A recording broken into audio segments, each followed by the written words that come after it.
Hello everyone, my name is Patience Masete. I'm a founder and a director for Patience Masete Foundation. I'm also a director for Legal Ped. And I'm also a social justice and gender-based violence activist. I was born and raised in a province called Mpopo, in a town called Burgersford, in a village called Moroke. I started this activism thing when I was in grade 9, when I joined a program called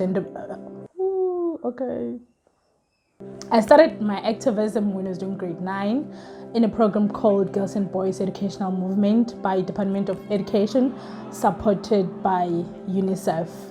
That's why I realized the need for young people to be involved in this kind of topics and in this kind of challenges. And it was from there where I realized the impact of our voice in these issues. It was there where I realized how our voices can change how our communities are shaped and the challenges that affect our communities. And then I carried out throughout my life with that program. I'm still part of the program. It has become what I live for. It has become what I stand for. It has become me. I would say ordinary citizen needs to educate ordinary citizens about social injustices. As the former first Black president, Dr. Nelson Mandela, have said, that education is the most powerful weapon in which we can change the world. We need to start educating our friends about what is social injustices, what is social justice. We need to start educating our circles, our families. We need to live by what we preach. We need to, because some people learn by observing others. Some people learn by just listening to you when you speak, whatever that is in the content of what you're saying. So I think the starting point will be education, and also people to be willing to liberate their minds, also people to be willing to accept change, because some of the things are the things that we grew up with. Some of the things are the things that we were taught this is the right way to be tribalistic or to be homophobic or to hate other people based on their color and cultures. I think the government have done its part by creating the most amazing, almost perfect constitution, which is one of the best, by the way, in the world. I think in that aspect, the government have done, and their role was limited to that, in creating the law and in creating policies and in creating the legislation. And we are very thankful to other people who are still adding to what is missing in the constitution, in the legislation. I think the most important thing, or the most important role, lies within individuals, within us. What is our role? Because it lies solely. The government is not gonna force you to love vendor people. It's not gonna force you to love baby people or to remove your certain perceptions about Xhosa people. The government is not gonna force you to see Black people as your equal. The government is not gonna force you to see gay people as normal. So it lies within us as individuals. That's why I emphasize on the education and the liberation of our minds towards this topic of social justice or social injustices. There are many ways, there are many things that the pandemic have done in regards to this issue.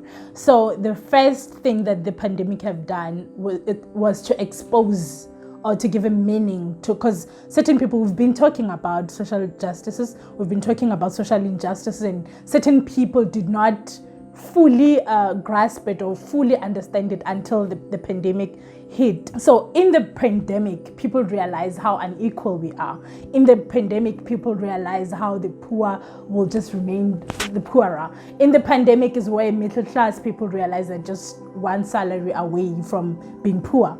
in the pandemic is where people realize that access to certain things depend on your status, on your age, on your education level, on your culture, on your religion and stuff like that. But then also on the greater and deeper, it has affected. For example, I am part, like I said, I'm part of a program called Girls and Boys Educational Movement by the UNICEF.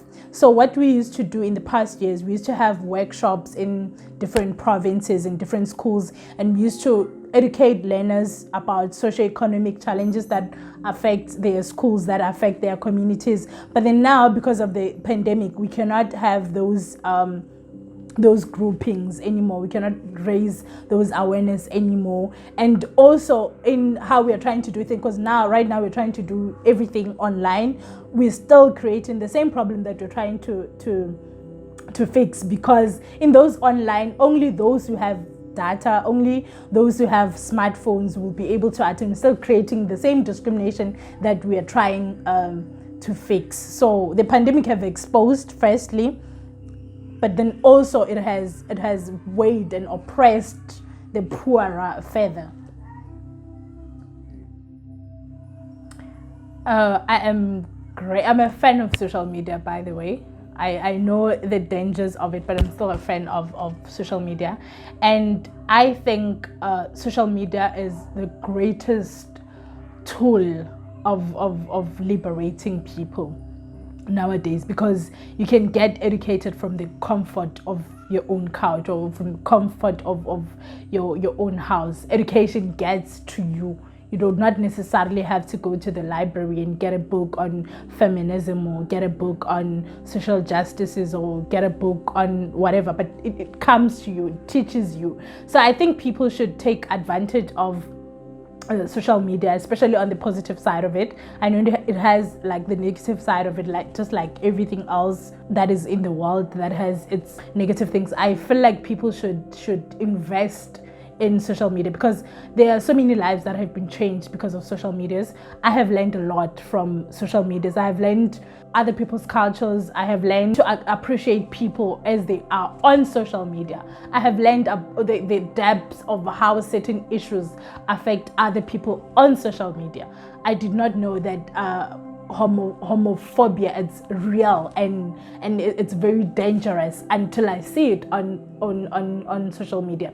I did not know that feminism is important, because those issues some of the issues have not personally directly affected me, but then through social media I have seen what other people have experienced and I have learned. So if you're open to learning, I think social media is the greatest tool ever to learn. So my message to everyone is, let us raise kids who are feminist, because you cannot address social justice issues without believing in feminism. Because when you believe in feminism, it's the first step of believing in equality.